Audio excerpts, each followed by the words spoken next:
Wow, nobody could have predicted this. Thousands of Airbus planes had to be grounded at once. Was it a technical glitch, a construction mistake, a human error? Not at all. It happened because the plane's computers might get messed up by something coming straight from space, something that could cause a terrible disaster and claim hundreds of lives. Now the thing is, our sun is always shooting out charged particles, like a powerful invisible wind. And on top of that, we're constantly getting hit by even stronger particles from outside our solar system. Those are called cosmic rays. We never feel them, but they're always there. Most days they're harmless. But sometimes the sun fires off a massive burst, a solar storm.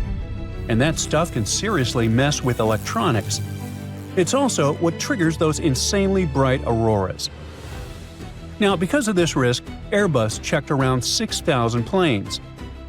About 5,000 of them needed a simple software update.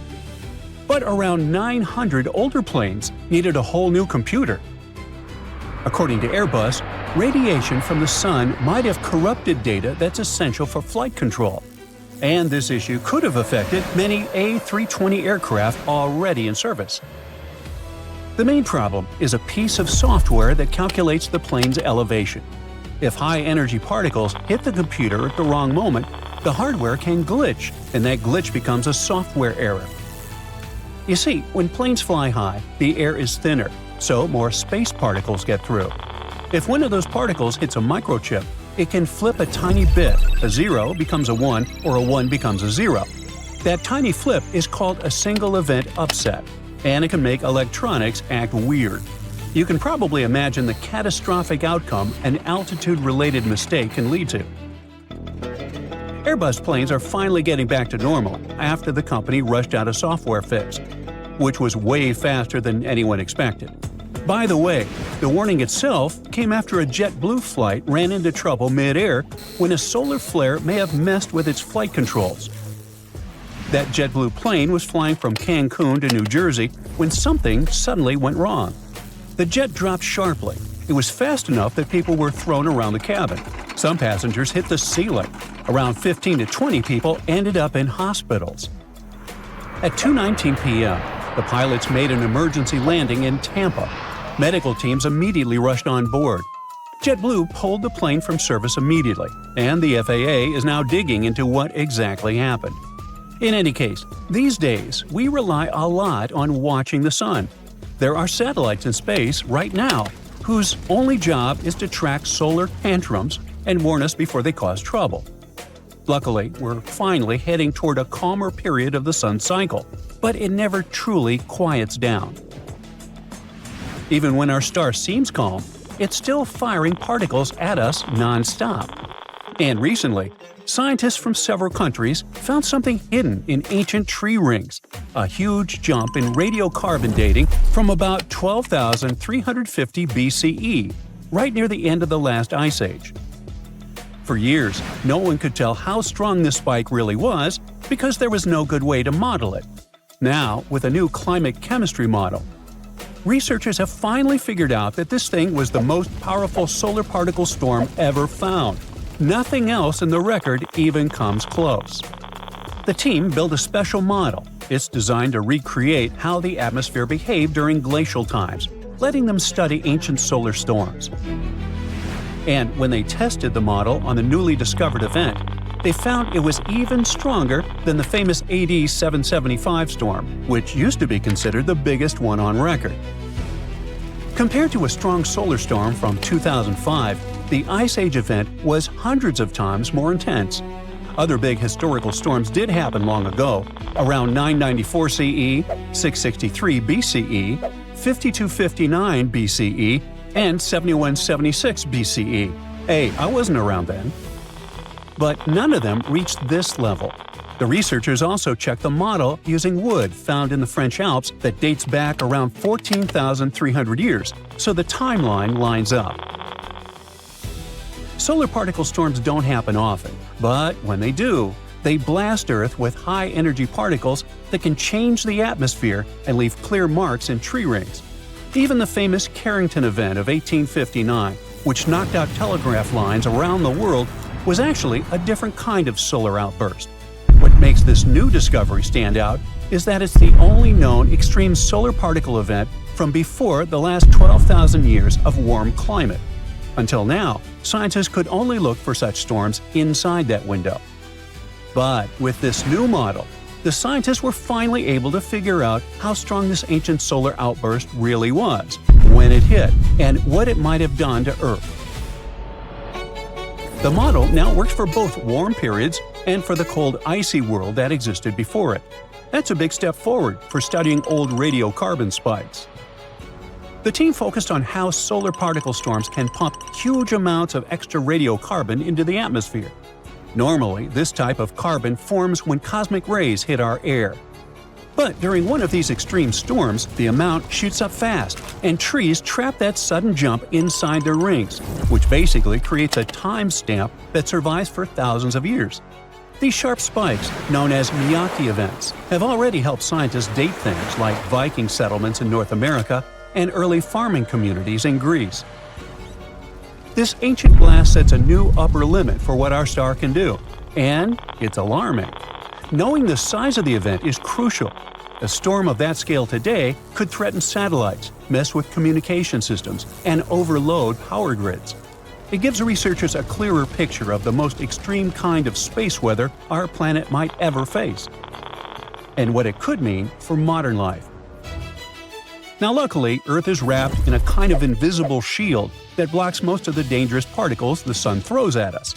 For almost 10 years, 4 small NASA spacecraft, called the MMS mission, have been flying right along the edge of that shield, watching how it bends, snaps, and reacts to the Sun's magnetic forces. Now during one of those passes, the probes caught something nobody expected: a sharp twisting bend in Earth's magnetic field. Scientists call this kind of shape a switchback. They've seen them near the Sun before, but never this close to Earth. Finding one in our space neighborhood is kind of like spotting a wave curling backwards in the middle of a calm lake. This switchback showed up in the magnetosheath, the turbulent zone where the solar wind slams into Earth's shield and gets pushed aside. Inside the twist, the probes picked up fast, energetic electrons that came from Earth's own magnetic field. They were mixed with particles from the Sun, and everything was spinning together inside this strange structure. The spacecraft recorded how the magnetic field flipped, how fast the particles were moving, and how the whole thing behaved. The twist seemed to come from a process called magnetic reconnection, where magnetic fields from the Sun and Earth snap together and release a burst of energy. These bursts can set off bright auroras, but the big ones can also knock out satellites or mess with power grids. The MMS probes will keep flying through the area, hunting for more twists and bursts, trying to pin down what causes them and which ones are strong enough to mess with our technology on the ground. The problem is that tiny magnetic snap might let radiation push far deeper into our atmosphere. And now, scientists are starting to connect the dots. Strange aviation glitches, signs of ancient megastorms buried in old trees, and now a fresh crack in our magnetosphere. Together, they paint a worrying picture.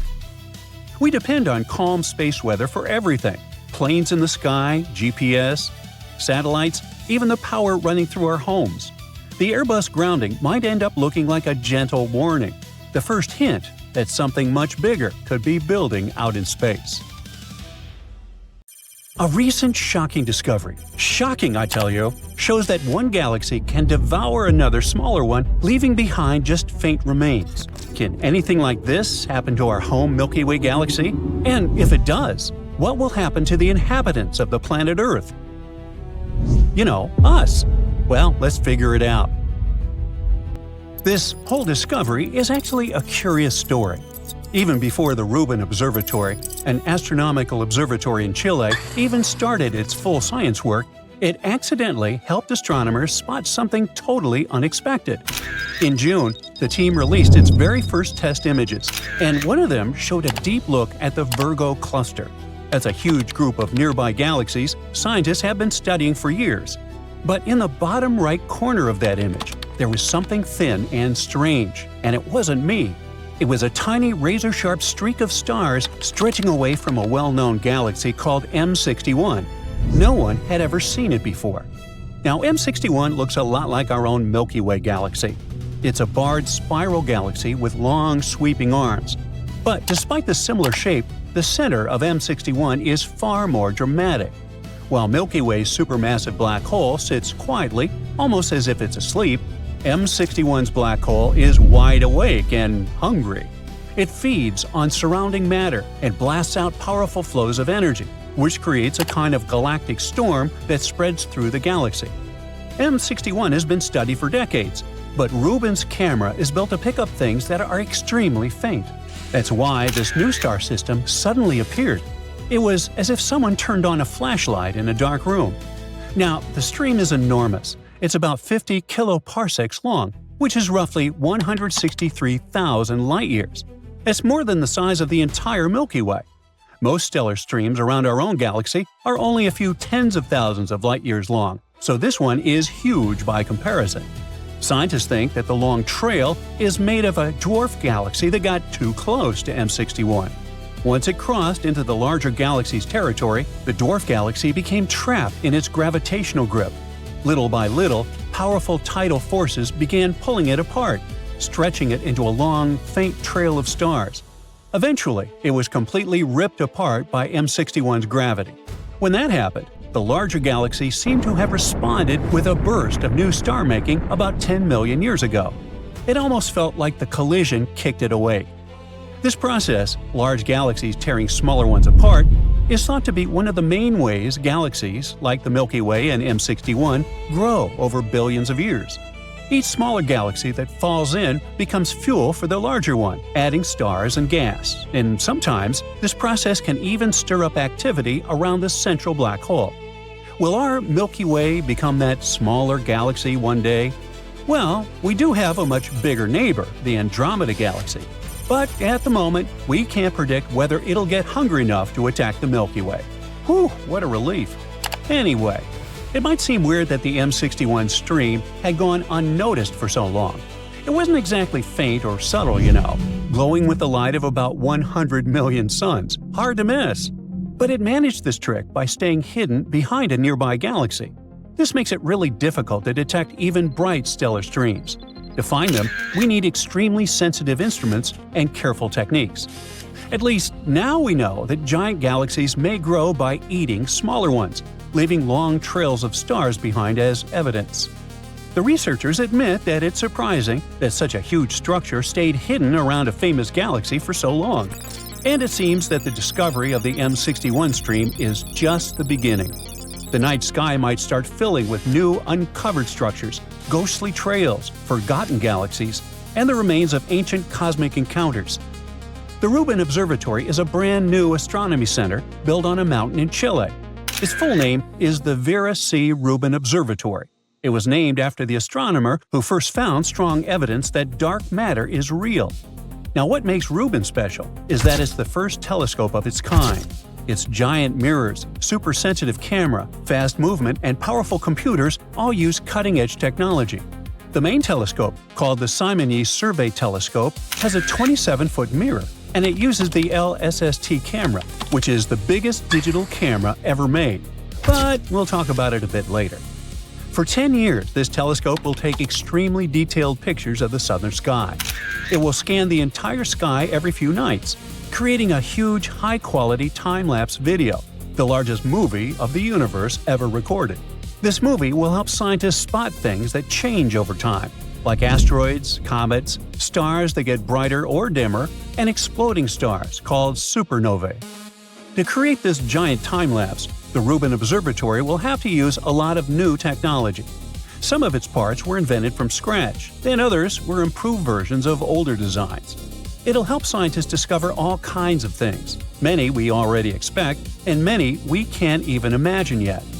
Even so, Rubin Observatory was built with 4 main science goals in mind: learning more about dark matter and dark energy, creating a complete list of objects in our solar system, mapping the structure of the Milky Way, and studying objects that move or change brightness over time.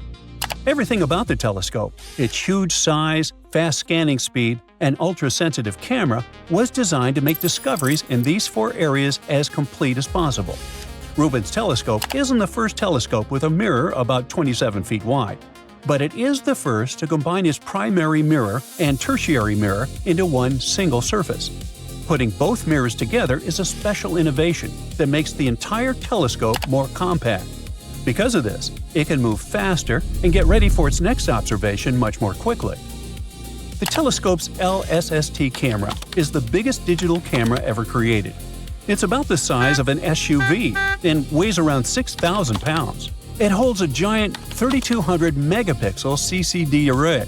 Just one single picture from Rubin is so large that you'd need about 400 Ultra HD TV screens to display it. It's also the fastest-moving large telescope on Earth. Rubin's telescope can swing into a new position in only 5 seconds and immediately start taking its next image. The speed comes from the telescope's compact design, thanks to its 2-in-1 mirror and its powerful drive motors. They can quickly move and stop the 220-ton telescope mount without shaking it. Even small vibrations can ruin an image, so this stability is a huge achievement. By the way, if the telescope were spinning at full speed, you wouldn't be able to outrun it.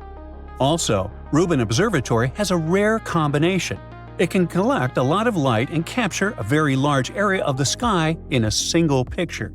This means it can spot faint objects spread out over a wide region without needing many separate images. When you add the telescope's incredible speed, you get the perfect setup for creating Rubin's ultra-high-definition 10-year time-lapse of the universe. A fun fact, each Rubin image covers about 10 square degrees of sky. That's the same area as 45 full moons, or about the size of a golf ball held at arm's length. Another cool thing is that Rubin data will be immediately available to scientists in the US and Chile, and to members of Rubin's International In-Kind program. They'll be able to access everything through an online portal, which means that no giant downloads are needed. After 2 years, the entire world will be able to view Rubin data. Rubin will also process new images every night in near real time. If something in the sky moves or changes, the system will send out a public alert within 60 seconds. This will allow scientists to respond quickly and point their telescopes at the event. Each night, Rubin Observatory will create 20 terabytes of data and send out up to 10 million alerts about changes in the sky. By the end of the 10-year survey, Rubin will have produced a whopping 60 petabytes of raw images. It'll be the first time so much astronomical information is shared with so many people. Way out by Saturn, there's an icy moon called Enceladus. And it's literally spitting out ice into space. And that ice contains the stuff life's made of. Oh, and there's a whole ocean hiding under the ice. And who knows what's living in it. Enceladus is only about 300 miles across. It could literally fit inside the state of Colorado. But even though it's super small, it's got liquid water, energy from hydrothermal vents, and a bunch of chemicals that could actually support life. In other words, it's one of the best spots in the solar system where life could exist. Now, rewind about 20 years. NASA's Cassini spacecraft flew by Saturn and noticed something strange. Enceladus was shooting out little jets of icy particles from cracks near its south pole. Later, scientists realized those jets were coming from a giant underground ocean beneath the moon's surface. When they analyzed the frozen grains from those plumes, they found almost all the elements needed for life: carbon, hydrogen, nitrogen, oxygen, and phosphorus. Only sulfur was missing. The only problem was, most of those samples came from Saturn's E ring, a huge ring made of dust and ice that surrounds the planet. And those particles had been sitting out there for decades, maybe centuries, meaning they could have been changed by space radiation. So no one could say for sure if those life ingredients really came from Enceladus itself. But now that's changed. A new study has just confirmed that fresh ice grains, the ones newly blasted out from Enceladus, contain organic molecules, including stuff like nitrogen and oxygen. Here's how scientists figured it out. In 2008, Cassini flew right through one of those icy geysers, and it literally got splattered with tiny particles. They hit the spacecraft's dust detector at insane speed, 11 miles per second. That's fast enough to separate all the molecules, so the team could see what they were really made of. Then the scientists used a technique called mass spectrometry and managed to study those fresh grains in detail. They found molecules that on Earth are part of certain chemical reactions. Those build the complex structures life needs to exist, including ones that may contain nitrogen and oxygen. One of the researchers said that this likely proved that those complex organic molecules hadn't formed in space. They might have actually been coming straight from Enceladus's ocean. Another scientist explained that those molecules could play an important role in biological processes. All this means that Enceladus might really be habitable. But even if there's no life there, that's still a big deal. Because then we have the right to ask, wait, why isn't there life when all the right conditions are in place? The story doesn't end there. The European Space Agency is already planning a future mission to actually land on Enceladus, right at its south pole. They want to scoop up more samples and see what's really going on under all that ice. The launch is planned for sometime in the early 2040s, so in just a few decades, we might finally find out whether this tiny frozen moon is home to some bizarre life forms. But Enceladus isn't the only potentially habitable place we know about. Admittedly, the others are beyond the edge of our solar system. Like 3 possible super-Earth planets orbiting a nearby orange dwarf star. Now, super-Earth is just what scientists call planets that are bigger than Earth but smaller than the icy giants like Uranus and Neptune. Scientists from the University of Exeter found that those exoplanets were orbiting their parent star, HD 48498, which sits about 55 light-years away from Earth. That's practically our cosmic neighborhood. Each of these planets takes a different amount of time to go around its star. One needs 7 Earth days, another 38 days, and the last one 151 days. And the coolest thing is that the outermost planet might actually be hanging out in the star's habitable zone. That's the sweet spot where it's not too hot and not too cold for liquid water to exist. It means the planet's surface could be comfortable enough for water to exist without boiling or freezing. This makes it a great candidate for life as we know it. Over 10 years, the team collected nearly 190 super precise measurements using cutting-edge equipment that looks at the light coming from stars. By checking whether the star's light is slightly shifting toward us, this is called blue shift, or away from us, that's red shift, they can figure out if a planet is tugging on it. The host star itself is an orange dwarf, something like our Sun's smaller and calmer cousin. It's similar to the Sun in many ways, but as an orange dwarf, it gives off less radiation than our yellow dwarf star does. The coolest part is that this is one of the closest planetary systems we've ever found that hosts a super-Earth in the habitable zone around a Sun-like star. Now, super-Earths aren't exactly rare. Scientists have found over 6,000 exoplanets since the first one orbiting a Sun-like star was confirmed in 1995. To spot such distant worlds, astronomers use all sorts of tools, like NASA's Kepler telescope, launched in 2009 to find Earth-like planets in the Milky Way.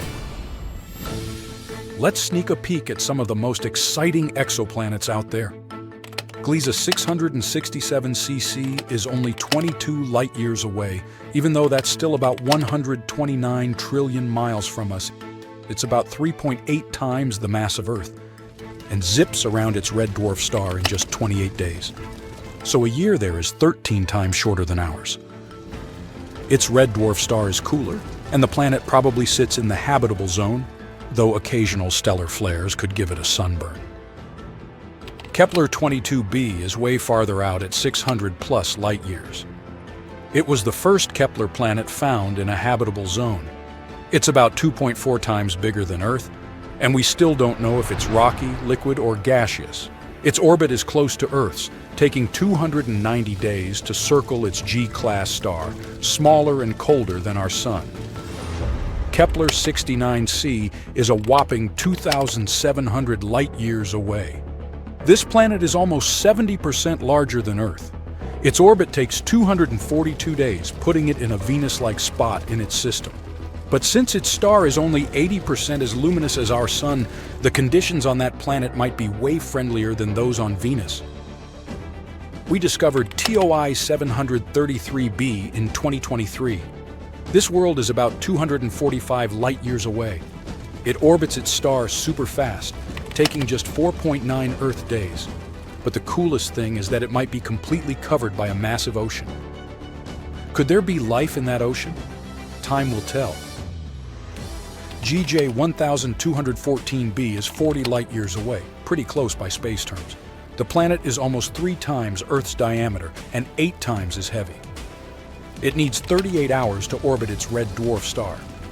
The surface temperatures there hit 450 degrees Fahrenheit, and with all that heat and pressure, water behaves in crazy ways, like hot ice or superfluid water. By the way, that superfluidity is wild stuff when water moves like magic without friction. But don't try it on Earth. You'll just get dehydrated. Proxima Centauri b is the closest super-Earth, sitting at just 4 light-years away. It has a similar mass to Earth's, but a year there is only 11.2 days. Its star even wobbles a bit thanks to the planet's gravity. That's actually how scientists discovered it. The planet sits in the habitable zone but gets blasted by extreme UV radiation because it's super close to its star. Right now we can't even study its atmosphere. And finally, TOI 715b. This one orbits a red dwarf, which is smaller and cooler than our Sun. These tiny stars are pretty great for finding habitable worlds because planets can orbit close without frying. TOI 715b may have once had a super thick atmosphere like Neptune's, but it might now be losing it. Scientists need more research to see if it's now a watery, rocky world. In any case, some of these planets might have oceans, some might be way too hot, and some could even be our distant cosmic cousins. Either way, each discovery helps us understand the universe a little better. And who knows, maybe someday we'll even set foot on one of those super-Earths. On Mars, nothing is ordinary. That's why a single rock spotted by NASA's Perseverance rover in Jezero Crater has drawn everyone's attention. Its surface is covered with tiny spheres. This texture is both bizarre and weirdly, painfully familiar. Haven't we seen something similar on Earth? Yes, we have. Does it mean there's a mysterious connection between Earth and the red planet? NASA's Perseverance rover has been busy exploring Mars, and on August 5, 2025, it spotted something unusual. A rock that looks like it came straight out of a medieval armory. It looks like a knight's helmet forgotten after a battle. Or maybe it's the hat of a witch that crash-landed on the red planet. Researchers officially nicknamed the rock Horniflya. It has a dome-shaped top with a pointed tip and a rim that flares out. Its surface is rough and covered with tiny bumps. But the coolest thing is that the rock isn't just lumpy. It's made up almost entirely of little round spheres. Imagine bubble wrap that someone balled up and spray-painted Mars red. Here you go. Geologists aren't too impressed by the rock's shape, but its composition makes them raise their eyebrows. Such little spheres could have formed in a few days. Chemical weathering, volcanic activity, or if rock vaporized by a meteorite cooled down and condensed. On Earth, rocks with similar textures sometimes come from processes involving water, and this is one of the reasons why everyone is so excited now.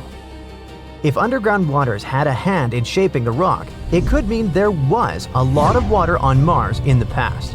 And water means life.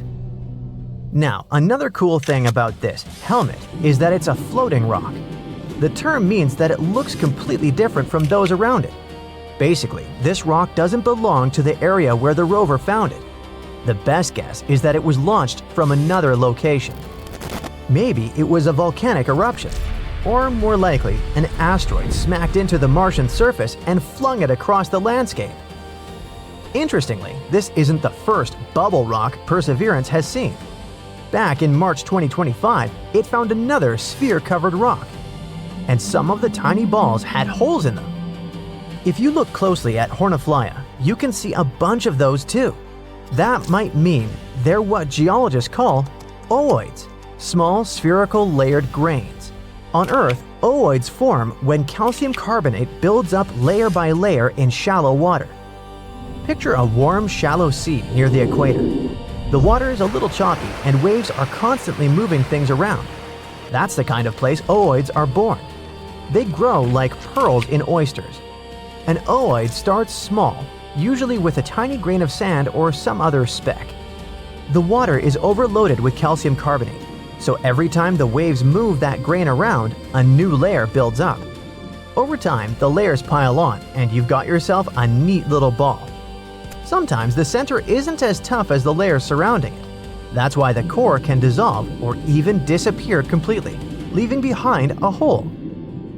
If those Martian spheres formed in the same way, this might be the reason why they have those tiny cavities inside them. But there's another possibility. On Earth, the other way of ooid formation is biological. In other words, they sometimes start with the remains of tiny living organisms. Could the ooids on the red planet have formed in the same way? Of course. This doesn't mean we can slap a "Life Found on Mars" headline on it just yet. But the fact that these holes exist is a clue that hints that Mars might have had the right kind of conditions for life. Well, maybe not seashells and oysters, but definitely something worth paying attention to. Weird Earth-like formations aren't the only intriguing things found on Mars. In March 2025, NASA's Perseverance rover spotted something that looked like a bunch of tiny spider eggs. That something was made up of hundreds of little round balls stuck together. It was just sitting there on a hill called Witch Hazel, near the edge of Jezero crater. On closer inspection, it turned out to be a weirdly shaped rock with a bit of red Martian dust on it. Yeah, sadly, or luckily, those weren't Martian spider eggs. Even so, the formation really stood out from everything else around it. The Perseverance team named the weird rock St. Paul's Bay. It's a floating rock too, just like Horniflya. Something once moved this rock from its original spot. One theory claims that it could have been created when a meteorite smashed into Mars. The powerful impact must have blasted rocks into the air. Then, those bits could have cooled down and formed those tiny balls. If that's true, the rock might have come from really far away. Another cool find occurred in April 2023 when NASA's Curiosity rover took a little break from searching for signs of ancient water on Mars and stumbled upon a travel book. Later, scientists figured out that it wasn't really a book, just a rock, but it does look like a little hardcover with a page frozen mid-turn. This book rock is tiny, measuring only about 1 inch wide. In February 2022, the Curiosity rover spotted something that could only be described as a tiny flower made of minerals. It looked like little coral branches, but it was actually a mineral deposit. Pretty rare to see in a flower-like shape. Most of these kinds of deposits form when ancient water mixes with rocks on the Martian surface, so they're not exactly new to scientists. But that one was unique, since it looked like a tiny plant or flower. In January 2023, the University of Arizona shared another bizarre image, a rock formation on Mars that looked like the face of a giant teddy bear. It had 2 distinct beady eyes, a button nose, and an upturned mouth. It was captured by NASA's Mars Reconnaissance Orbiter, which was orbiting the red planet at the time. Scientists from the University of Arizona explained that the teddy bear face was likely just a natural formation, like a broken up hill or mound in the center of an ancient crater. But let's get back to Horniflya. Perseverance snapped that strange bumpy rock photo during its 234th week on Mars, and NASA even picked it as the rover's best shot of the week.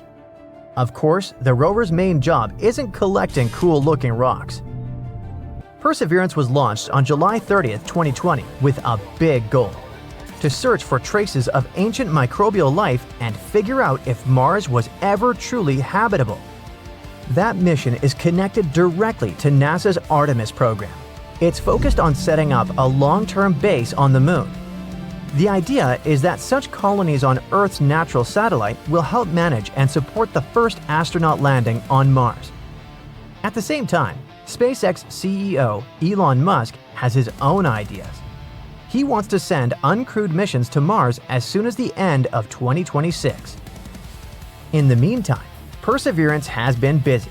Its first assignment was exploring Jezero Crater, a site chosen because it once held water. After 3 years of work, the rover wrapped up its full survey of the crater. It happened in December 2024. NASA explained why this mattered. If Mars really went through long wet periods, Jezero's lake beds or shorelines could be some of the best places to look for fossilized signs of past life. Perseverance isn't alone either. 4 other rovers have reached Mars over the years. The very first, Sojourner, landed in July 1997. Then came Opportunity, which was expected to last just 3 months, but ended up operating for an incredible 15 years, until 2018. As for the bubbly rocks, scientists want to know more than just what they're made of.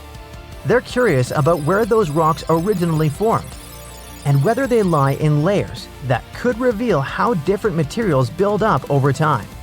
Studying their unusual makeup could tell researchers a lot about Mars's inner processes and how its environment shaped the planet's surface over billions of years.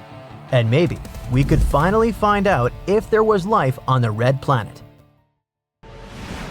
Okay, let's just say you're driving home and suddenly your GPS freezes.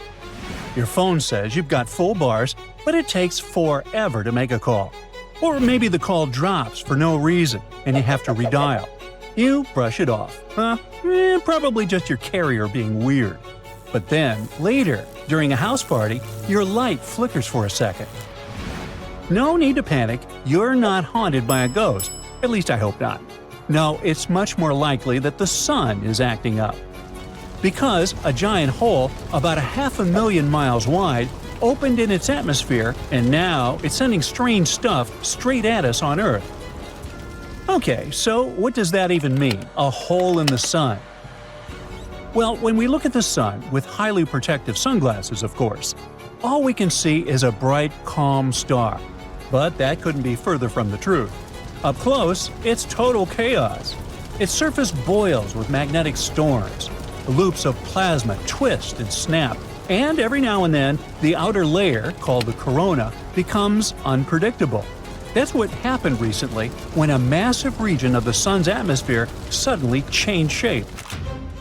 So scientists call it a coronal hole, but don't picture a crack or a crater. It's more like an open vent in the sun's outer layer. Our star has these invisible forces running through it, like tension lines beneath the surface.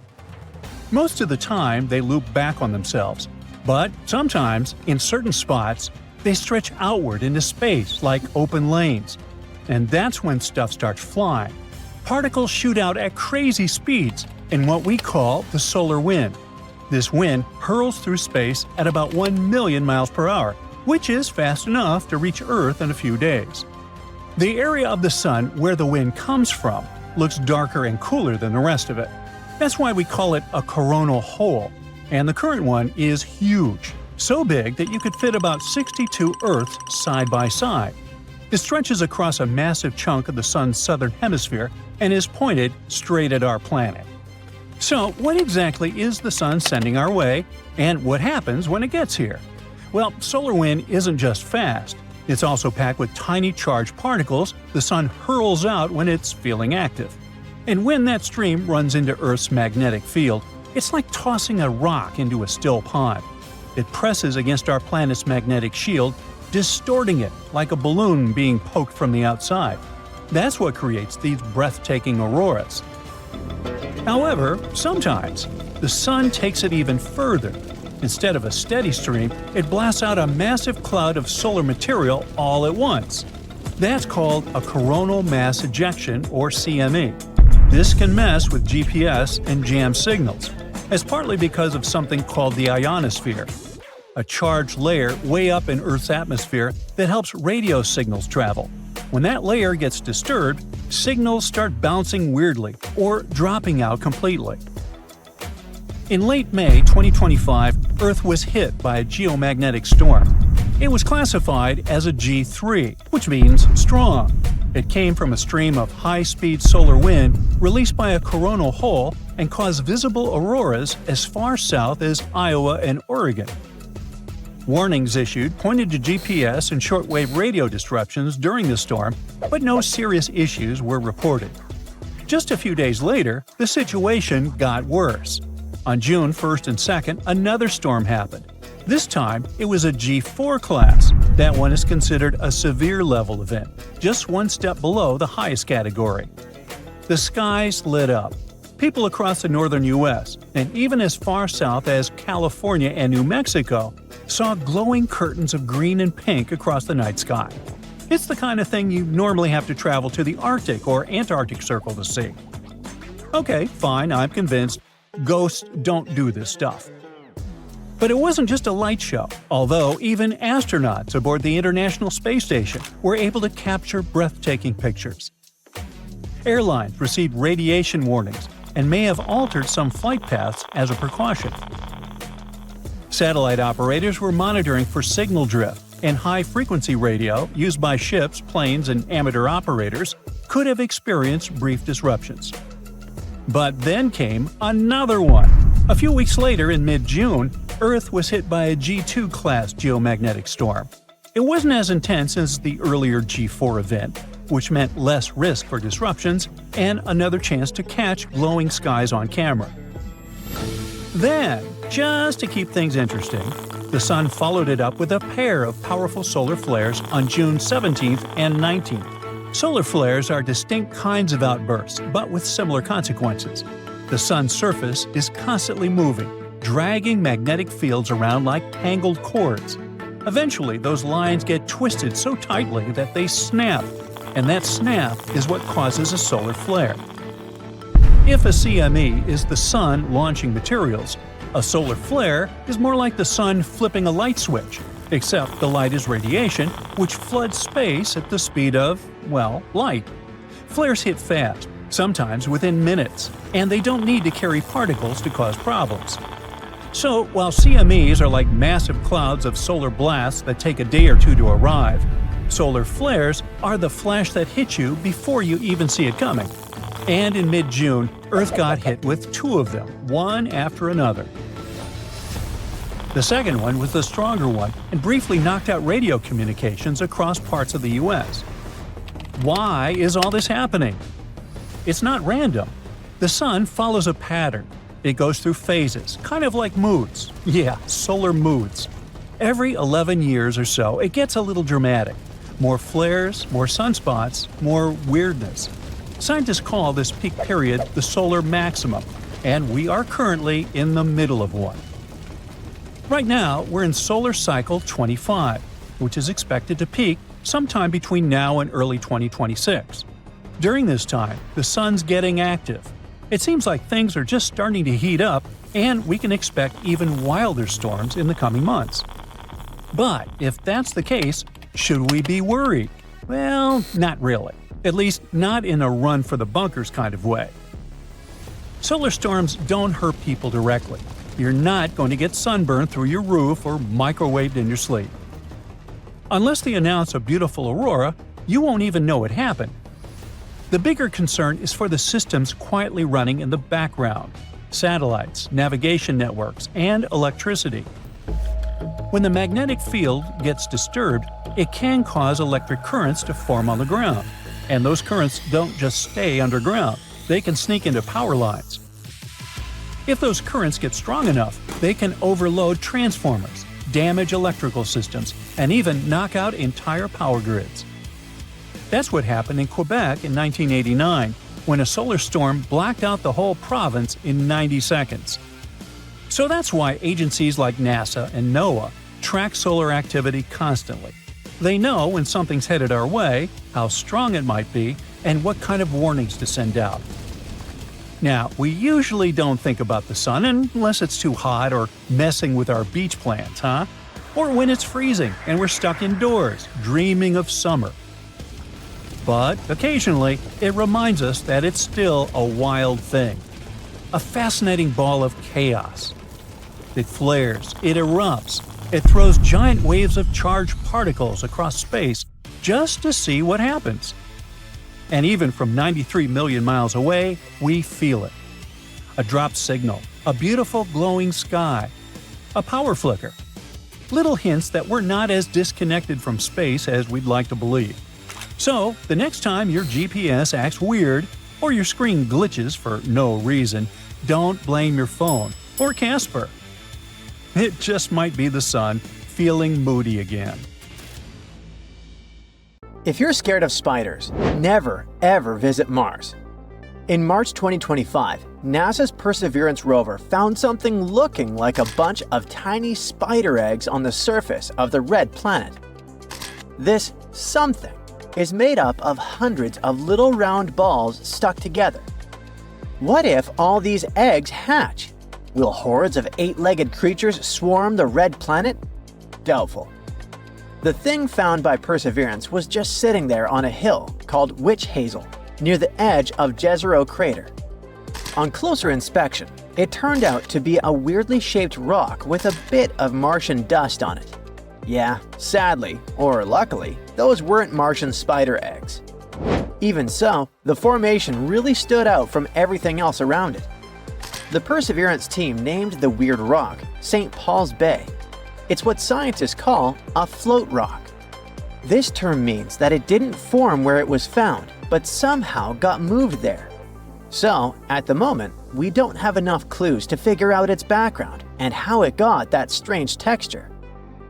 But that's not the only mystery. Something had to move this rock from its original spot.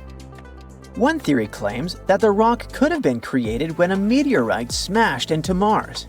The powerful impact must have blasted rocks into the air, and those bits could have cooled down and formed the tiny balls we see now. If that's true, this rock might have come from really far away, and it could give us new info on how big impacts move stuff around on the red planet. NASA thinks the rock might have just rolled down Witch Hazel Hill. It could have come from one of the darker layers up on the hill. We have seen those layers from space. Now, the goal is to study Witch Hazel Hill more closely and find out if those layers are made of the same stuff as the St. Paul's Bay rock. If so, it might mean a few things. Maybe there was volcanic activity in that region, or a big meteor hit, or there might have been groundwater there in the past. If this theory turns out to be true, there's a chance that some of those rocks might hold tiny fossils from ancient microbes. That's why NASA is planning to bring some of the rocks back to Earth in the 2030s with the Mars Sample Return mission. We'll get to study them up close and maybe, just maybe, find signs of ancient Martian life. Now, the funniest thing about it all is that it isn't the first time scientists have dealt with arachnids on Mars. Spiders on Mars is actually the nickname for a weird-looking surface feature. In certain places on Mars, you can see big dark cracks that spread out like spider legs. Some are huge, over 3,000 feet wide. From above, they seriously look like a bunch of creepy crawlers moving across the planet. These spooky shapes were first spotted by Mars orbiters in 2003, and they've been showing up in satellite photos ever since. At first, no one had a clue what they were, but now, scientists think they form when carbon dioxide ice, dry ice, sitting on the surface, suddenly turns straight into gas. That fast change causes gas to shoot through the ice and carve out all those strange crackly patterns. An even cooler thing is that NASA scientists have been able to recreate those Mars spiders in the lab here on Earth. They built a special setup mimicking Mars's surface and watched tiny versions of the spiders form right in front of their eyes. The team had been trying to recreate those Mars spiders for 5 years. When it finally happened, they were overjoyed. Back in 2021, scientists managed to explain how those spider-like marks form on Mars using something called the Kiefer model. The basic idea is that in spring, sunlight shines through big, clear chunks of frozen carbon dioxide, aka dry ice. That heats the Martian ground underneath, and the ice starts turning straight into gas. The gas builds up under the ice, and when the pressure gets too intense, boom, the ice cracks. Gas shoots out, dragging dark sand and dust with it, leaving behind those spooky spider patterns once the ice melts in summer. The team tested this theory using a big special chamber nicknamed Dusty. Yeah, that's a real name. It's about the size of a barrel and can recreate the freezing cold, super low pressure conditions on Mars. We're talking about -301 degrees Fahrenheit. The researchers also put fake Martian soil in the chamber and covered it with CO2 ice. Then they used a lamp underneath the soil to heat it up, just like the sun heats up Mars. Their experiments worked, and little spider shapes formed just like they do on the red planet. The study also revealed something new. The team found that ice formed inside the ground too, and it caused the soil to crack along with the ice. This might explain why the spider's legs are so zigzagged instead of straight, like we might expect. Next, they want to keep doing experiments to figure out more about the Martian spiders, like why they only show up in some places on Mars and why they aren't getting more common over time. The red planet is apparently set on playing tricks on people from Earth. For example, in April 2023, NASA's Curiosity rover took a little break from searching for signs of ancient water on Mars and stumbled upon something curious: a travel book. Later, scientists realized that it wasn't really a book, just a rock. But it does look like a little hardcover with a page frozen mid-turn. This book rock is tiny, measuring only about 1 inch wide. So it might not hold any ancient Martian stories, but at least it's travel size. Then in January 2023, the University of Arizona shared another bizarre image: a rock formation that looked like the face of a giant teddy bear. It had two distinct beady eyes, a button nose, and an upturned mouth. It was captured by NASA's Mars Reconnaissance Orbiter, which was orbiting the red planet at the time. Scientists from the University of Arizona explained that the teddy bear face was likely just a natural formation, like a broken up hill or mound in the center of an ancient crater. Another cool find occurred in February 2022. The Curiosity rover spotted something that could only be described as a tiny flower made of minerals. It looks like little coral branches, but it's actually a mineral deposit, which is pretty rare to see in a flower-like shape. Most of these kinds of deposits are formed when ancient water mixes with rocks on the Martian surface, so they're not exactly new to scientists. But this one is unique, since it looks like a tiny plant or flower. Now, the next discovery is even wilder. Once, the Curiosity rover snapped a pic of what looked like a perfect doorway in a Martian cliff. Naturally, people started wondering if it was some kind of secret entrance, or maybe a hidden base for astronauts. But in reality, it's just a really cool rock formation. Winds and erosion carved away at the rock over time, creating a perfect symmetrical shape. Going even deeper into the past, back in 2018, a researcher noticed weird stick-like shapes in an image and thought they looked like fossilized animal footprints. Unfortunately, NASA quickly shot down the idea. Those tracks turned out to be salt deposits that formed in areas where water evaporated. You can find something similar on Earth too, for example, in dry lake beds. So, while it's pretty interesting that there's more proof that Mars used to have rivers and lakes, these tracks aren't evidence of life, just a quirky rock formation. Now, the next find is absolutely amazing. NASA's Opportunity rover found round, blueberry-like rocks on Mars back in 2004. But those aren't the kind you eat with your cereal. The blueberries you're looking at are made of iron, and they're evidence that Mars used to have a lot of water. over billions of years, water smoothed them out and created these little balls. Scientists think that they formed when Mars was much wetter than it is now. The iron-rich blueberries are a pretty big deal because they show that Mars could have been a very different place a long time ago.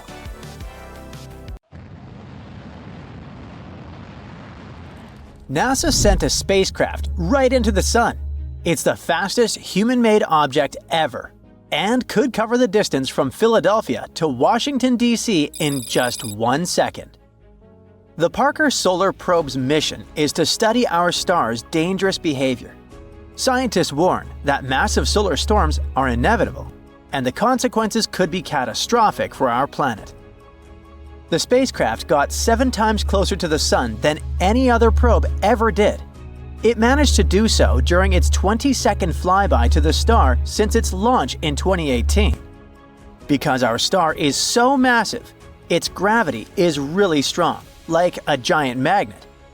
As the probe flies around the Sun, it uses gravity to go faster and faster and eventually picks up that crazy speed.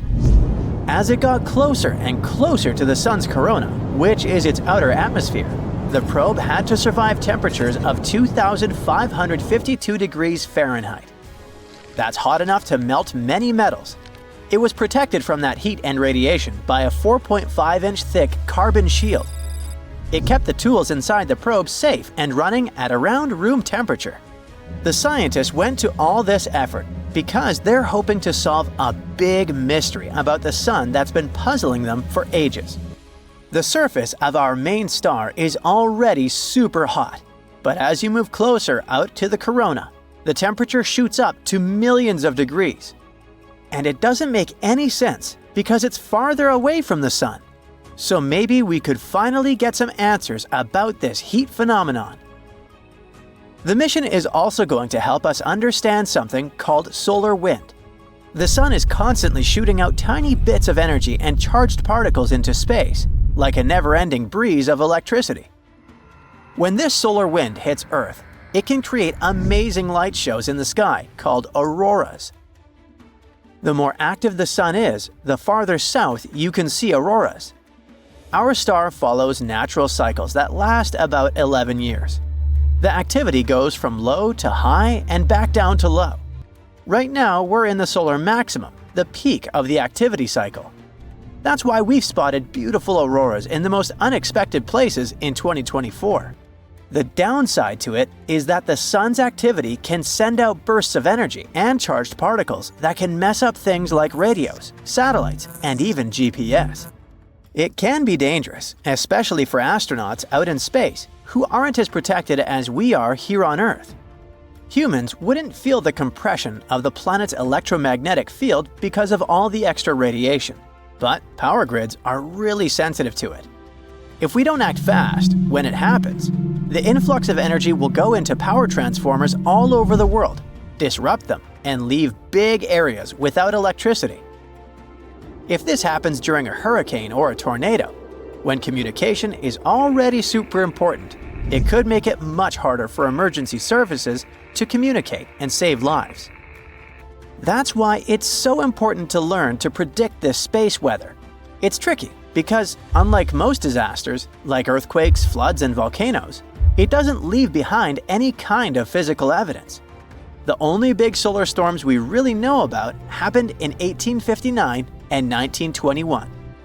The first one, called the Carrington event, was so wild that it made sparks fly from telegraph wires. The auroras were seen all the way near the equator. Scientists back then were using a special kind of paper that reacted to light to record solar activity. During the Carrington event, the reading from the Sun went off the page, literally. Whatever was happening, it was so extreme that we still don't fully understand it. Then, there was the New York Railroad Storm of 1921. It was powerful enough to knock out telegraph systems across the US, Europe, and the Southern Hemisphere. The storm boosted radio transmissions for a bit, making them travel farther than usual. But back then, there weren't nearly as many radios, so it wasn't super helpful. The bigger problem was the electrical grid in the US, which was heavily damaged. Back in 1859 and 1921, people weren't as dependent on tech as we are now. If a storm like that hits today, the consequences could be way more catastrophic. Scientists from New Zealand who study space weather are working on simulations trying to prevent disasters from happening. They say one of the possible options to do it is to study other suns like ours elsewhere in space. If we get data from thousands of stars, not just one, the picture for analysis would be more complete. So far, scientists have launched or plan to launch several other missions in addition to the Parker Solar Probe. Meanwhile, NASA is working on another mission, launching Endurance, robotic moon machinery on steroids. Its main mission will be to collect samples from key lunar locations that will later be retrieved by astronauts from the Artemis program. These samples are spread across the largest impact basin on the moon, separated by hundreds of miles. To do it, Endurance will have to be way more advanced than Perseverance, NASA's current most cutting-edge rover. Endurance will drive roughly 100 times further, drive 10 times faster, and collect roughly 200 times more sample mass. Endurance would also be the first planetary rover to drive at night. And because it will be on the far side of the moon with limited communication to Earth and surface data, it will have to drive autonomously between sample locks and make its own decisions in tough conditions. When it reaches its destination, it's going to switch to a more classic way of doing things. Scientists back on Earth will get involved directly, guiding the rover to explore the sites and collect samples. The teams on Earth will also keep an eye on how the rover is doing by monitoring its telemetry, which is the data it sends back, like its health stats.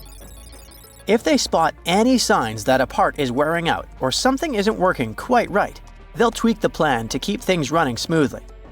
All this will cost huge amounts of money, probably way more than the Viper moon mission that was cancelled after NASA had spent around $450 million on it. While Endurance is in the planning stage, the Blue Ghost lunar lander is already on its way to the moon. Its main mission is research. It will spend 25 days in Earth's orbit, taking measurements and waiting for the right time to fling itself to the moon. After 4 days in transit, Blue Ghost will hang out in lunar orbit for another 16 days to collect more data. Then it will descend to one of the largest basins on the moon and spend 1 lunar day there. It will measure subsurface thermal data, radiation levels, and other important data. At the end of its mission, Blue Ghost will take some final pictures of the lunar sunset. It isn't designed to return back to our planet, so when the night falls, it will do some final work and go offline for good. NASA chose the team of University of Florida aerospace engineers to work on another innovative space project. It will cost $12 million, and its goal will be to improve the way we track changes in tectonic plates and oceans on Earth from space. It will use state-of-the-art sensors that will measure even the tiniest gravitational changes. The data it gets will help scientists monitor droughts, assess groundwater reserves, and better understand changes in sea levels. They expect to launch it around 2027 aboard a SpaceX Falcon 9 rocket. There's a mysterious dent in our planet's magnetic field, and it's slowly growing. It stretches from South America to Africa, and what's horrifying is that it's weakening Earth's protection shield against the sun. They call it the South Atlantic anomaly.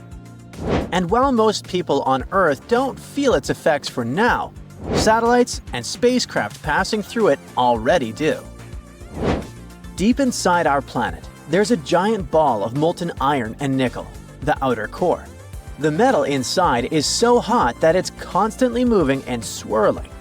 This movement creates electrical currents, and when electricity flows, it generates a magnetic field. This field surrounds the entire planet like a protective bubble. Without it, life on Earth would be in serious trouble. The sun blasts out charged particles called solar winds that could destroy our atmosphere over time. Luckily, the magnetic field deflects most of these particles, keeping us safe. Other planets without magnetic fields like Mars lost their magnetic fields, got their atmospheres stripped away, leaving them dry and lifeless. And also, without the magnetic field, our technology and equipment gets all messed up.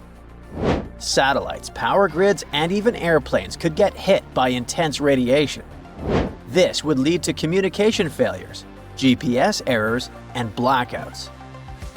And now, something strange has been going on underneath the African continent. An enormous blob of dense rock deep inside the Earth, called the African Large Low Shear Velocity Province, has been growing and messing the magnetic field up. Scientists think that this weird rock-like thing is messing with the flow of the outer core, disturbing the magnetic field above it. That disturbance is what weakens the shield over the South Atlantic. It's like a crack in a windshield. It might not shatter immediately, but the weak spot spreads over time.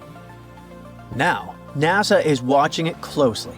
Satellites passing through this anomaly experience random glitches and shutdowns. Sometimes their circuits short-circuit from high-energy solar particles. Mission operators have to turn off systems before entering the danger zone, and it's only getting worse. The anomaly is drifting westward. This means that new areas could fall under its influence. What's even worse, it seems like it's been splitting in two, which means our planet has been developing two weak spots instead of one. And here's something crazy. Some scientists believe that this entire thing is part of a long-term cycle that's been repeating for over 11 million years. And that cycle would make our magnetic poles flip. North could literally become south, and vice versa. Earth's magnetic poles have flipped before, although the last time that happened was 780,000 years ago, way before humans started roaming around the planet. These reversals happen every few 100,000 years. Now, some wonder if our anomaly is the beginning of the next flip, but scientists aren't sure if we're overdue or just in a temporary phase. Luckily, if a flip were to happen, it wouldn't be instant. It would take thousands of years. But as the field weakens, more radiation would reach Earth's surface. It would mess up not just technology and equipment, but also us, and even animal migration patterns. Many animal species use Earth's magnetic field to navigate. And they even have some potential culprits that could have caused this weird thing. There are two massive, mysterious blobs of hot, dense material deep inside our planet. One is under Africa, and the other formed under the Pacific Ocean. They're called large, low-velocity provinces. Basically, huge underground rock-like formations. Both blobs are gigantic. Each one is hundreds of times taller than Mount Everest and stretches across thousands of miles. They make up 6% of the entire Earth's volume and are one of the biggest geological features inside our planet. They're also super weird and could be structured more like trees than some lumpy mountains. Scientists imagined them as softened rock at first, but based on recent imaging techniques, it looks like they might actually have jagged, branch-like structures extending upward. These are like branches of a tree. They could be feeding hotspot volcanoes at the surface, like the ones in Hawaii. Scientists still don't know exactly what these blobs are. However, they believe they control a lot of what happens on Earth's surface.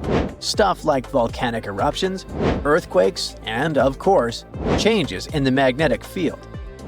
They may also be linked to supervolcanoes and mass extinctions.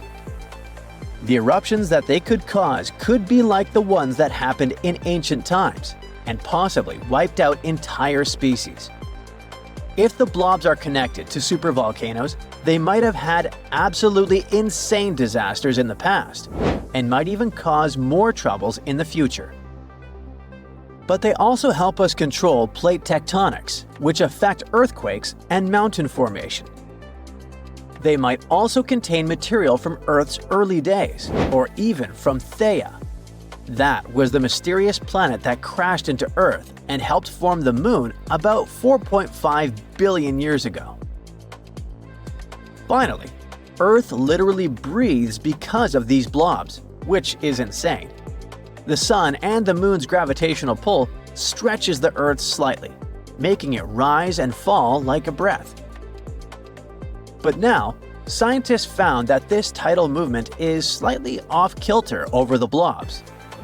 They literally interfere with how the Earth's mantle moves.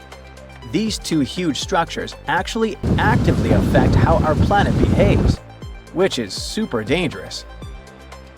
We only recently learned how these blobs actually appeared on our Earth. It's all because of the sunken ocean crust. Over hundreds of millions of years, parts of the ocean floor have sunk deep into the Earth's mantle. These slabs of rock stacked up at the bottom. This way, they slowly formed these massive blobs of recycled crust. Scientists haven't agreed on whether the blobs are heavier or lighter than the rest of the mantle. One study suggested they are denser, which would mean they're made of heavier material. Another study suggested they are less dense, meaning they could be hot, rising plumes of lighter rock. The African blob is suspected to be one of the causes of the South Atlantic anomaly, but scientists are still investigating how exactly they are connected. Since the African blob is basically a giant dense blob sitting on top of the outer core, it could cause troubles.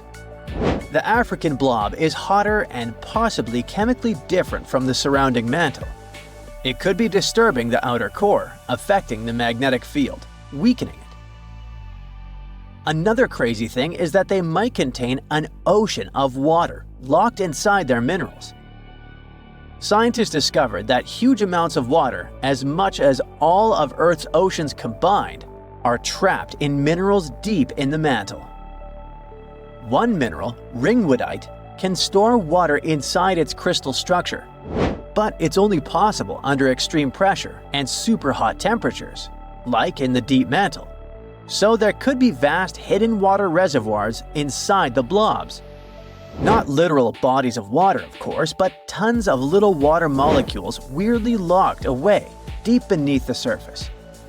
If this water were somehow released, it could potentially trigger massive volcanic activity, or even affect global climate. But the blobs are not the only factor for this weird anomaly. Other factors also contribute, like the tilt of Earth's magnetic field, changes in the core's iron flow, and even plate tectonics. However, the large provinces are making things worse. They keep evolving somehow. Scientists think that it might be because massive columns of hot rock called mantle plumes are rising from deep inside the Earth. These plumes could be pushing the giant pieces of Earth's crust like tectonic plates around, especially in the Pacific Ocean. If this is true, then these giant underground blobs aren't just sitting still. They're moving, changing, and shaping the Earth's surface all the time, almost like they're alive. So what does this mean for the future? If the African blob continues evolving, the South Atlantic anomaly might get larger or shift further, affecting more satellites and spacecraft. Right now, there are still more questions than answers. Every new data point helps predict how it will evolve and whether we need to worry about the worst-case scenarios. For now, NASA isn't panicking, but they're watching very closely. Because whether it's a harmless shift or a sign of something bigger, one thing is clear: something deep inside Earth is changing. A huge asteroid, several hundred feet across, is dashing towards Earth through the black nothingness of the cosmos. Ooh. Brace for the terrible news. There's a 72% chance it might hit Earth in 14 years, with potential impact zones being North America, Southern Europe, and North Africa, some of the most densely populated areas on the planet. Astronomers have been keeping a close eye on the space invader for a few months, but now it's moved too close to the Sun, and tracking it is impossible for the next 7 months. Of course, there's a 28% chance that it will miss our planet altogether. But what if it doesn't? Global devastation and destruction, that's what. Thousands of lives lost, billions and billions of dollars in damage, entire species wiped off the face of the Earth. ruined cities and towns, destroyed fields and forests. We're left wondering whether it's the future awaiting for us. Well, now you can breathe easy. That's just a hypothetical scenario created by NASA to prepare for a situation like this. The space agency has been thinking about this kind of disaster for years. Even cooler, they run what-if asteroid exercises every 2 years to get scientists, state agencies, and international experts on the same page. The last one occurred in April. Over 100 people took part in that event. During such asteroid drills, experts pretend that a giant space rock is heading our way. Then they work through all the tricky questions they can come up with, like how big is it? Where might it hit? What should we do? It's like a massive brainstorming session to make sure that if it ever happens, we won't have to start from scratch. To make these scenarios feel as real as possible, NASA's Center for Near-Earth Object Studies gets involved. These are folks who track real asteroids and calculate their orbits. So they simulate months of asteroid observations, complete with uncertainties about its size, trajectory, and potential impact zones. It's the kind of uncertainty that makes decision-making way harder, just like it would be in real life. Now, if an astronaut really was aiming at Earth, it wouldn't be just one country's problem. It would be everyone's. That's why this exercise brings in international experts. In April, it happened for the first time. They worked alongside U.S. agencies like NASA's Planetary Defense Coordination Office and FEMA to understand how the world might respond to such a crisis, since an asteroid impact would have dire consequences globally. Now, the big question is, can we actually stop an asteroid from hitting Earth? Here, there are two main options experts consider. First, we could send a spacecraft to gather more info. If we knew more about the asteroid's size, mass, and orbit, we'd be able to make better decisions about what to do next. The second option is to try to deflect it. Basically, it means bumping the asteroid off its course so that it misses Earth. This might sound impossible, but NASA's DART mission has already proven that we can do it. 2 years ago, they crashed a spacecraft into a small asteroid called Dimorphos and successfully changed its orbit. It was a huge victory for planetary defense. But missions like that take tons of time to plan, prepare, and carry out. That's why spotting dangerous asteroids as early as possible is so important. Currently, NASA is working on a new telescope called NEO-Surveyor, which is set to launch in 2027. Unlike good old telescopes, NEO-Surveyor is designed to detect even the trickiest asteroids, including ones orbiting close to the Sun. It'll give us a better chance to act early and potentially stop an asteroid before it becomes a threat. If you still think that an asteroid impact is something out of science fiction and the threat isn't real, how about this? Early on Sunday, January 21st, a small asteroid about 3 feet wide entered Earth's atmosphere and luckily burned up over Germany. NASA's Scout Impact System spotted it 95 minutes before it hit and predicted exactly when and where it would arrive. At 1:32 a.m. local time, the asteroid turned into a blazing bright fireball, visible as far away as the Czech Republic. Some small meteorites might have landed near the impact site, about 37 miles west of Berlin. This is just the 8th time ever that an asteroid has been detected before it hit Earth. It's a splendid example of how tools like Scout are helping us track asteroids and prepare for anything bigger that might come our way. Here's another example. A small asteroid turned the skies over northeastern Siberia into a breathtaking light show on December the 4th, burning up harmlessly in Earth's atmosphere. The space rock, about 28 inches across, was spotted just hours before it hit. Thanks to observations from astronomers around the world, a special alert system managed to predict the impact to plus or minus 10 seconds.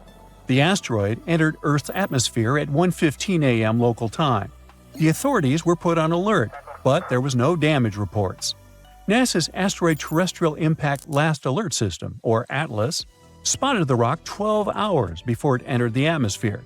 This makes it the 4th imminent impactor, which is an asteroid discovered within hours of its expected impact, detected this year, and the 11th overall.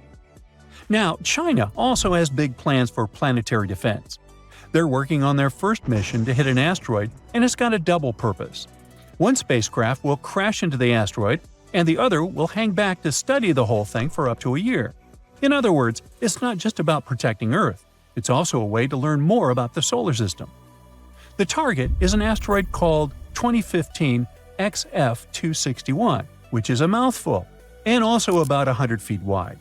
It flew by Earth recently on July 9, passing us at 31 million miles. True, it's pretty far away, but the space traveler was zooming by at a speed of 26,000 miles per hour, 30 times faster than the speed of sound. China is going to send a space probe to study the asteroid. They're hoping to learn more about its structure and composition, which could help us with future planetary defense missions. Then they plan to hit the asteroid with another spacecraft to test the impact, and the first space probe will stay there to observe the remains for up to a year. Timing is critical for this mission, and the asteroid offers some good opportunities in the next few years. Thus, in March and May of 2027, the asteroid will pass within 20 million miles of Earth. In April 2028, it'll get even closer. By that I mean 13 million miles away. A year later, in April 2029, the asteroid will end up just 4.2 million miles away, making it the best shot for a mission. Another decent chance will be April 2030. That's when the asteroid will pass our planet at 4.4 million miles. To give you some context, NASA's DART mission once targeted an asteroid 7 million miles away, and the trip took 10 months. So China's planners have to pick the right moment, depending on how long their spacecraft will need to get there. The mission is expected to start around 2027. At the same time, this won't be China's first attempt to target an asteroid. Back in 2023, they were planning a planetary defense test with a different asteroid, which is also about 100 feet wide. It's not clear why they switched to the current one, probably because the timing works better. Most asteroids are basically time capsules from 4.6 billion years ago, leftovers from when the solar system was just forming. Studying them could tell us a lot about how planets, including Earth, came to be. So, China's taking on something that combines planetary defense and pure space science. They're definitely making big moves in the space exploration game. NASA has recently revealed some eerie cosmic sounds that go against the popular misconception about the muteness of space. This discovery proves once again that the universe is far from silent. The revelation came from the Perseus galaxy cluster, located 250 million light-years away from Earth. There, NASA uncovered an unworldly howling coming from the supermassive black hole at its center. This discovery isn't super fresh. It was made in 2003. It marked the first time scientists detected an acoustic phenomenon from such a distant source. Sadly, the sound was not something you would be able to hear. Its frequency was just too low for the human ear to register. The lowest pitch the human ear can perceive is 20 Hz, 20 cycles per second. But the sound emitted by the black hole is a B-flat, 57 octaves below middle C, with a frequency of 10 million years. But NASA brought it to the realm of human hearing in 2022, turning that invisible sound into something you could actually experience. It was a breakthrough of cosmic proportions when NASA revealed that sound waves could travel through space, specifically through the medium of the Perseus galaxy cluster. This medium is a hot, dense gas, something far more substantial than the empty vacuum between galaxies. That's how sound waves manage to travel there. Those sound waves produced by the supermassive black hole at the center of Perseus resonate through the hot gas as ripples. It's like how sound travels through water here on Earth. The thing is, space is indeed a vacuum, which means that sound cannot travel through it, in the traditional sense. But the gas surrounding the black hole in Perseus provided the perfect environment for sound to travel. The black hole's powerful jets create ripples, sending vibrations through the gas. And NASA scientists have identified those vibrations as a type of cosmic sound. Previously, it was totally invisible and unhearable. But now, for the first time, astronomers have helped it to take a form humans can hear. To give us a sense of how deep this sound is, NASA raised its pitch by 57 octaves, so that it could finally be audible to the human ear. The result is a haunting, bass-heavy hum. It feels as though it is resonating from the very core of space itself. What NASA did is called sonification. This process involves mapping the characteristics of the data to audible sound. As a result, we can experience something that is otherwise beyond our perception. See those brighter areas of the cluster? They produce louder and higher-pitched tones. The sonification of the Perseus black hole isn't just a scientific discovery. It has allowed us to see, or should I say, hear, the universe in a completely different way. NASA has used this technique on several different space objects, including stars, nebulae, and galaxies, giving us a glimpse into the various ways space can sound.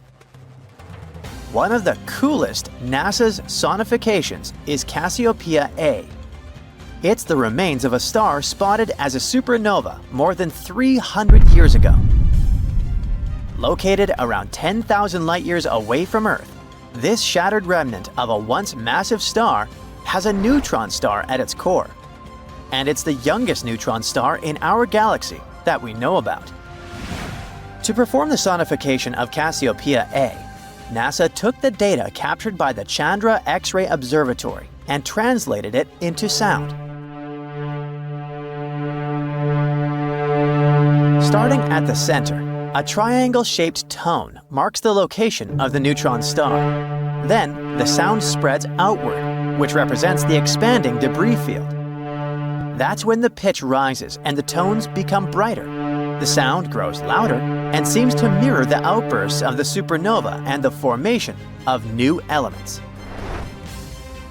The Tarantula Nebula, located in the Large Magellanic Cloud, is a hotbed of star formation and one of the most active regions in the universe. Astronomers have been studying this nebula for a long time to learn more about how stars are born and evolve. So, no wonder that NASA scientists have been doing their best to translate the data from the nebula into sound. They've been mapping brightness and pitch to various features in the nebula. So, airy, synthesizer-like tones represent the chaotic and hot gases surrounding the most massive stars. And the cooler gases that are forming new stars have soft, low notes. Piano-like tones correspond to the brightest stars. And the central cluster of stars sounds like a rain stick. Interestingly, NASA's investigation into the sounds of space doesn't just involve cosmic phenomena.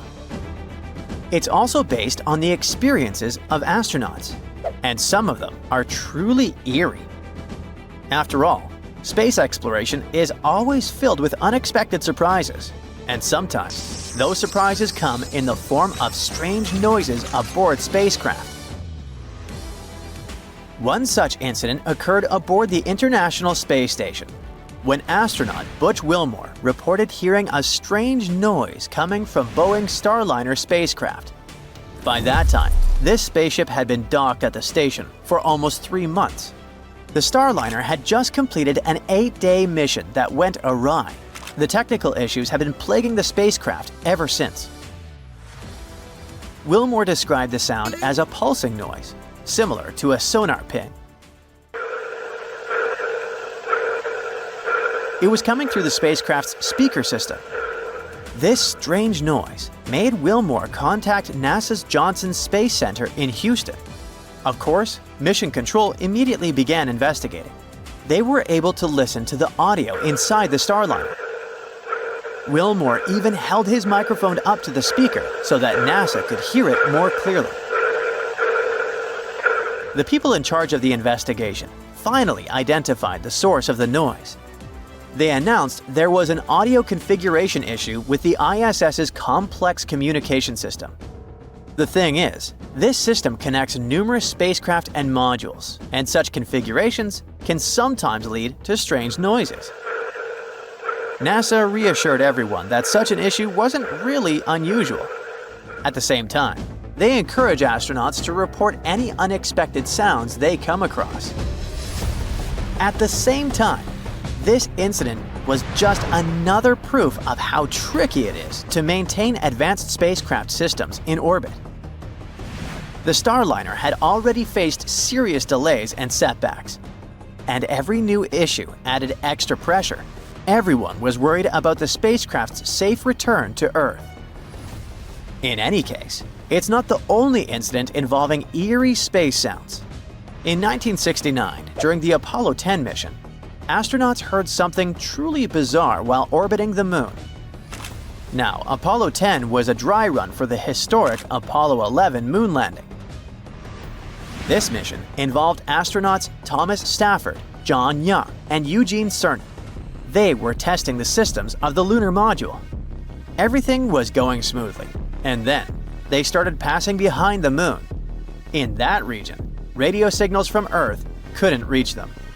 At that point, they all started hearing a strange, high-pitched whistling sound.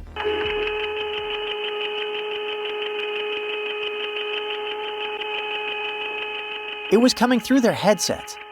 The origin of this noise baffled the astronauts since it wasn't supposed to exist in the near vacuum of space. At first, they simply joked that it sounded like outer space music. But in reality, the situation was quite unnerving. The astronauts were on the dark side of the Moon, far away from Earth and any help. And now there was also that eerie, mysterious sound they couldn't explain.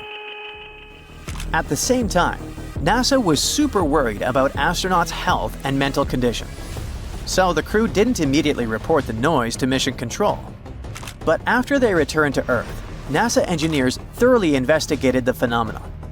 They came to the conclusion that the sound had most likely come from the spacecraft's communications system. The reason could be the unusual circumstances of the mission. After all, the spacecraft was kinda cut off Earth. The Moon was between it and our planet. Still, even after this extensive analysis, the origin and nature of the whistle is still a great mystery for many people. Anyway, all these new discoveries and old cosmic puzzles prove that the universe is far from silent. It hums, roars, whispers, and reveals the mysteries of the cosmos one note at a time. In the future, as our technological abilities continue to evolve, NASA's work with sonification and its study of strange astronaut experiences will likely lead to even more awesome discoveries. And if we listen more closely, we may find that the universe is much more talkative than we think.